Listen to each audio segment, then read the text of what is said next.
दो लोग हवेली में बकरी चोरी करने के लिए दाखिल होते हैं।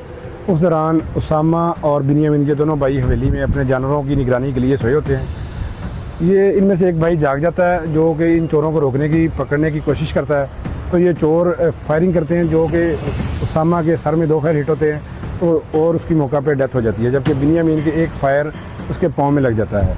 इस केस के ऊपर हम वर्क करते हुए मुख्तलिफ एंगल से वर्क करते हैं।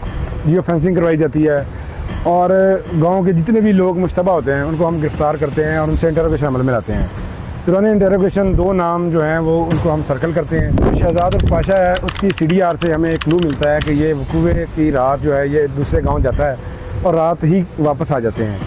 और सुबह जब उठता है तो ये जिसके पास ये रात को 28 तक गए होते हैं उसको एक कॉल करता है 4-5 मिनट की, जो कि अब नॉर्मल एक्टिविटी होती है। वहाँ से हम इससे इंटरोगेशन करते हैं तो पता चलता है कि इन दोनों ने 28 तक से वापस आते हुए ये वकूआ प्लान किया कि वहाँ से बकरी चोरी करेंगे। जब ये गांव में आते हैं हवेली में दाखिल हो जाते हैं और बकरी चोरी करने लगते हैं तो ये दोनों भाई जाग जाते हैं और मज़ामत पे ये दोनों फायरिंग करते हैं, जो एक भाई के पाँव में और दूसरे के सर में लगते हैं। तो और उसकी मौके पे उसामा की डेथ हो जाती है। इसमें टेक्निकल जो है CDU ब्रांच उसने काफ़ी हेल्प की हमारी।